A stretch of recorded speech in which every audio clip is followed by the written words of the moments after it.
Okay students, good morning everyone. आइए शुरू कर देते हैं। हम लोग फिजिक्स क्लास कर रहे थे स्टूडेंट्स। लास्ट टाइम हमने Newton's third law of motion किया था। कल की क्लास में हमारा Newton's third law of motion हुआ था। फिजिक्स की बात कर रहे हैं स्टूडेंट्स। आपको मैंने Newton's third law of motion की बात बता दी है बेटा। Newton's third law of motion students, इसकी बात हमने कर ली है, जिसमें मैंने कहा था कोई भी ऑब्जेक्ट या किसी भी एक्शन का इक्वल रिएक्शन होता है। मैंने बोला था every action has equal reaction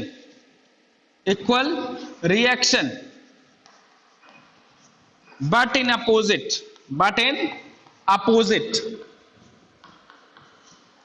opposite direction में उतना ही रिएक्शन लगता है स्टूडेंट्स, उतना ही फोर्स अपोजिट डायरेक्शन में लगता है। इस चीज को देखना पड़ेगा। Newton's third law of motion important है। आई सेड कि every action has a equal reaction but in opposite what? Opposite direction. ये Newton's third law of motion है। आप नदी में जब बैठते हो, नदी में नहीं बैठते, एक्चुअली नाव में बैठते हो। जब नाव में बैठते हो और उतरते टाइम क्या होता है, आप आगे को फोर्स लगाते हो तो पिछला वाला पैर नाव को पीछे की तरफ ढकेलता है, उतनी ही फोर्स है जितनी फोर्स से आप आगे आते हो। कल मैंने बात कही थी स्पेस शटल के बारे में, जो अंतरिक्ष यान में शटल जाता है, अंतरिक्ष यात्रियों को लेकर जाता है। वो बेटा जब ऊपर की तरफ जाता है ना, ऊपर की तरफ, तो एक फोर्स उतना ही नीचे की तरफ भी लगता है। एक फोर्स नीचे की तरफ उतना ही लगता है जितना फोर्स ऊपर की तरफ लगता है, राइट? तो ये न्यूटन के थर्ड लॉ ऑफ मोशन पे है कि किसी भी एक्शन का इक्वल रिएक्शन होता है। जितना फोर्स आप किसी डायरेक्शन में लगाएंगे उतना ही फोर्स अपोजिट डायरेक्शन में लगेगा। ये न्यूटन कहते हैं स्टूडेंट्स। ये न्यूटन का थर्ड लॉ ऑफ मोशन है, जिसकी बात हम लोगों ने कल की क्लास में कर ली थी। तो एक दो एग्जाम्पल भी याद रखिए। हो सकता है आपसे पूछे कि Newton third law of motion के कुछ एग्जाम्पल्स बताइए, तो स्पेस शटल बता सकते हैं आप, नाव से उतरना या नाव पे चढ़ना, जहां पर आप इक्वल फोर्स लगाते हैं अपोजिट डायरेक्शन में, तो एवरी एक्शन का रिएक्शन होता है। ये न्यूटन का थर्ड लॉ कहता है। ठीक है, चलो अगली हेडिंग डालेंगे बेटा, जो आज हम लोग पढ़ने वाले हैं स्टूडेंट्स। नेक्स्ट जो हम पढ़ने वाले हैं वो पढ़ने वाले हैं कंजर्वेशन ऑफ मोमेंटम। इस चैप्टर का लास्ट एक्सरसाइज होगा ना।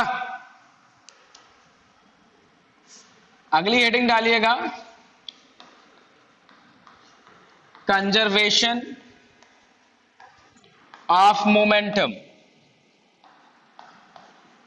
अगली हेडिंग है स्टूडेंट्स कंजर्वेशन ऑफ मोमेंटम। लिखो बेटा, कंजर्वेशन ऑफ मोमेंटम। मोमेंटम का कंजर्वेशन का मतलब होता है सुरक्षित रहना। कंजर्वेशन का मतलब क्या होता है? सुरक्षित रहना।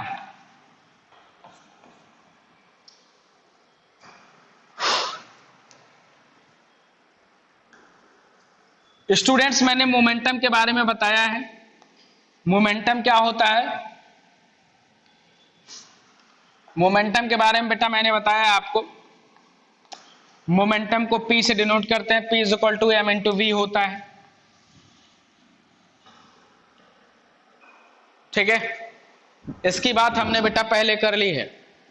मोमेंटम क्या होता है? P is equal to m into v. यह मोमेंटम का फार्मूला है। ये मोमेंटम का फार्मूला है students. P is equal to m into v, जहां पे ये मास है और ये वेलोसिटी है। अब एक बात करते हैं, याद रखिएगा, जब कोई भी दो ऑब्जेक्ट लड़ते हैं तो अगर बस और ट्रक में टक्कर हो जाती है, बस और ट्रक में अगर टक्कर हो जाती है, ये आपकी बस है और अगर किसी ट्रक से टक्कर हो जाती है एक दूसरे में टक्कर को इंग्लिश में कहा जाता है कोलिजन। कोलिजन कहा जाता है जब टक्कर होती है। तो स्टूडेंट्स, बस और कार का टकराना या किसी दो ऑब्जेक्ट का आपस में टकराना बेटा कोलिजन कहा जाता है। टकराने पे आपने देखा होगा गाड़ियां टूट जाती हैं। गाड़ियां क्या हो जाती हैं बेटा? टूट जाती हैं, ब्रेक कर जाती हैं। तो गाड़ियां इसलिए ब्रेक कर जाती हैं क्योंकि तेज स्पीड वाला मोमेंटम अपना मोमेंटम दूसरे को ट्रांसफर कर देता है। जिसको ट्रांसफर किया जाता है उसको ज्यादा डैमेज होता है, जिसने ट्रांसफर किया मोमेंटम को उसको कम नुकसान होता है। ठीक है, तो अगर देखा जाए तो गाड़ियों के टक्कर में क्या ट्रांसफर होता है? मोमेंटम। क्या ट्रांसफर होता है? दो गाड़ियों के टक्कर में जो ट्रांसफर होता है वो मोमेंटम होता है बेटा, और मोमेंटम की वजह से ही गाड़ियों में डैमेजेस आते हैं। जिनका मोमेंटम ज्यादा होगा वो दूसरे को मोमेंटम ट्रांसफर करेंगे, और जिसको मोमेंटम ज्यादा ट्रांसफर होगा डैमेज उसी का ज्यादा होगा। तो अगर आप कहीं गाड़ियों को लड़े हुए देखेंगे, जो ज्यादा टूटा हुआ है, मान लीजिए कि उसमें ज्यादा मोमेंटम ट्रांसफर कर दिया गया बड़ी गाड़ी के द्वारा, जिसका मास ज्यादा होता है उसका मोमेंटम ज्यादा होगा, जिसकी वेलोसिटी ज्यादा होगी उसका मोमेंटम ज्यादा होगा, क्योंकि m इंटू वी की बात है। आइए इसमें कंजर्वेशन ऑफ मास में कुछ और चीजें लिखेंगे।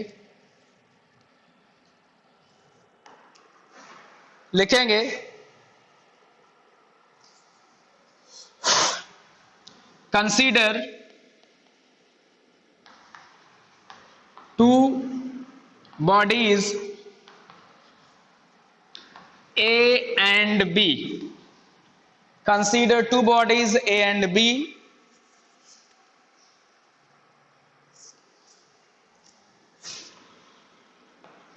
having mass m1 and m2, जिनका मास m1 और m2 है।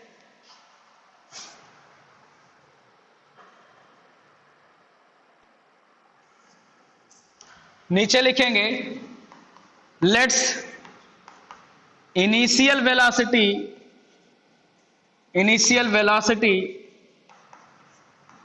Of the objects,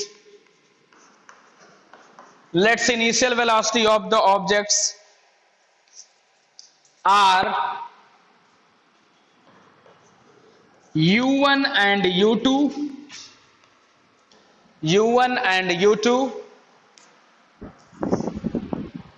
let's initial velocity of the object are u1 and u2,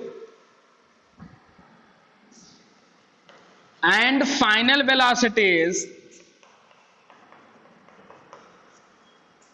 are v1 and v2,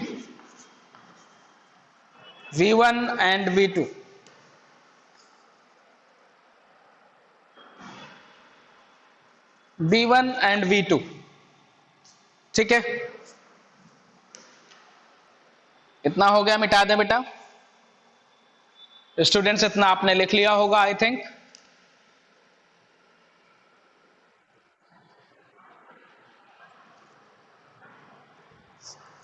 बेटा जल्दी से लिखो फिर आगे बढ़ेंगे, जल्दी से लिखो।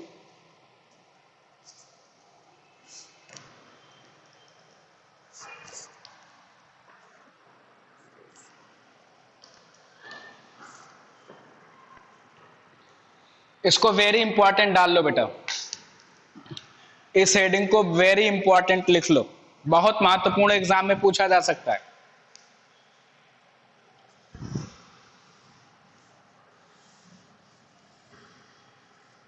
ठीक है, मान लेते हैं ये कोई ऑब्जेक्ट है बेटा ए, इसका मास क्या है m1 है। एक कोई दूसरा ऑब्जेक्ट है बी, ऐसे बना लीजिएगा बेटा, इसका ऑब्जेक्ट क्या मास क्या है m2 है, इसका मास क्या है m2 है। इसकी जो इनिशियल वेलोसिटी है वो u1 है और इसकी इनिशियल वेलोसिटी क्या है बेटा u2 है। एक दूसरे की तरफ आते हैं, एक दूसरे की तरफ क्या करते हैं, आते हैं। ये बिफोर कोलिजन है। ये कब का स्थिति है, बिफोर कोलिजन, जब एक दूसरे से टकराए नहीं हैं। यहां लिखेंगे टकराने के पहले, टकराने के पहले की स्थिति है। फिर यहां पे जब ये टकरा जाएंगे तो यहां पे कौन है, ए, यहां पे कौन है, बी। ये है बेटा ए, ये है क्या, बी। इसका मास है m1 और इसका मास है m2। ठीक है।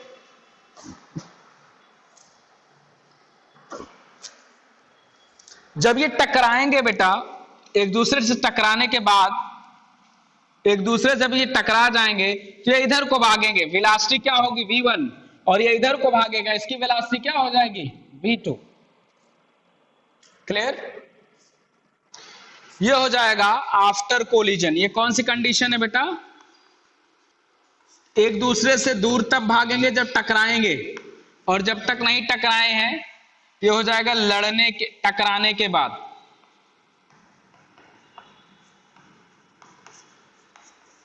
ये टकराने के बाद की कंडीशन। तो ये v1 और v2 इनकी वेलोसिटीज हो गई। दो कंडीशन है, दो कंडीशन है। ठीक है।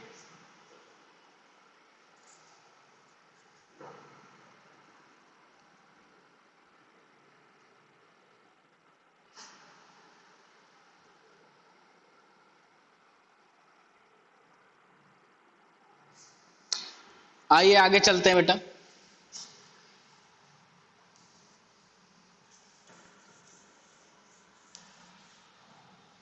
आगे लिखेंगे rate of change of momentum,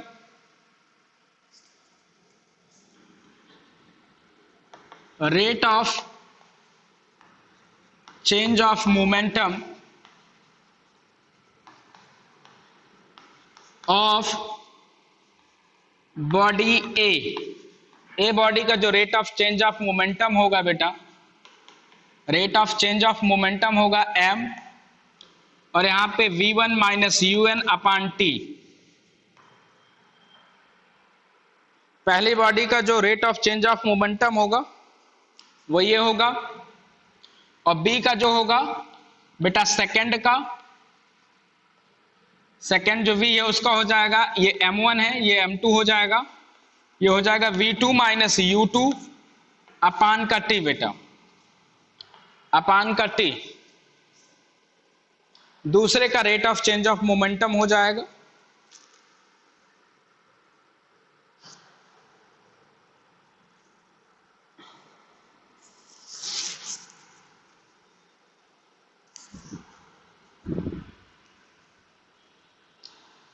पहले का rate of change of momentum ये हो जाएगा, दूसरे का रेट ऑफ मोमेंटम ये हो जाएगा।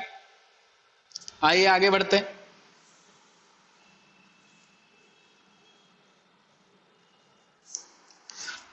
ठीक है, आइए आगे बढ़ जाते हैं। लिखेंगे फोर्स एक्सर्टेड, एक्सर्टेड मतलब होता है लगाना, लगाना। Force exerted by body A on, लड़ेगी तो ए बी पे क्या लगाएगी, एक फोर्स लगाएगी, by body A on B, मतलब फोर्स ए बी जो हो जाएगा वही मोमेंटम है, वो m1 है बेटा, उसी मोमेंटम को ही फोर्स बोलेंगे u1 upon t। Force exerted by body A on B ये हो जाएगा।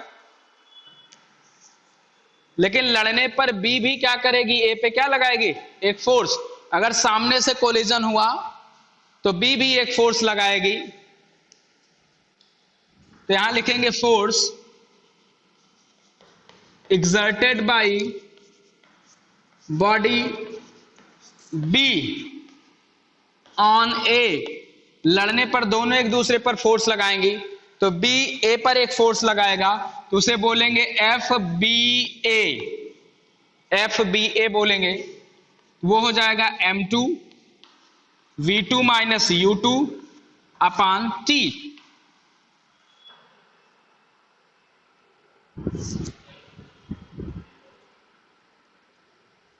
m1 v1 minus u1 upon t, m2 v2 minus u2 अपान t। t मतलब टाइम इंटरवल कोलिजन का। ठीक है, इतना हो गया बेटा, इतना कर लिया। चलो थोड़ा सा और आगे देखेंगे फिर।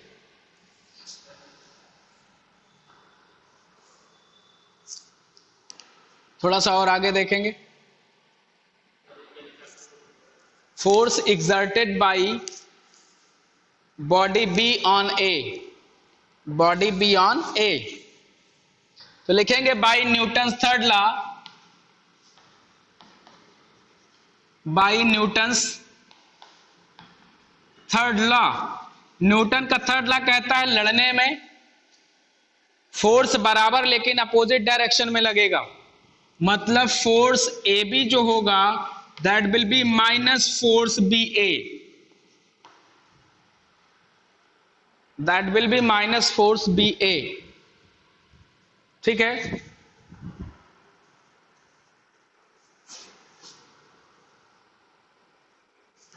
तो ये हो जाएगा m1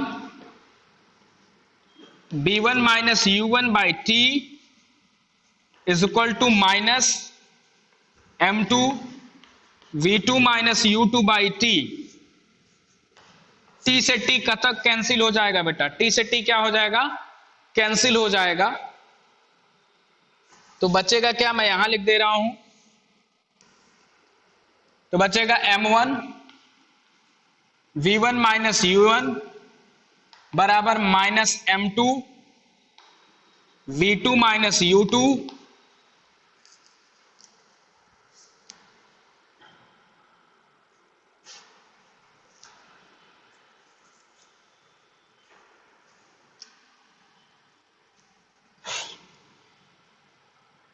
मल्टीप्लाई अंदर करेंगे तो ये हो जाएगा m1 v1 minus m1 u1, ये बराबर माइनस m2 v2, और ये माइनस अंदर जाके प्लस कर देगा और ये हो जाएगा m2 u2। v वाले को एक तरफ ले जाएंगे बेटा, तो ये हो जाएगा m1 v1 plus m2 v2 बराबर हो जाएगा m1 u1 plus m2 u2।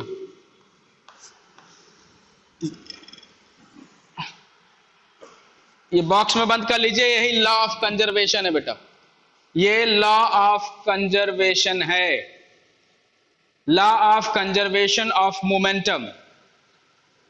बहुत इंपॉर्टेंट है, very important from exam point of view.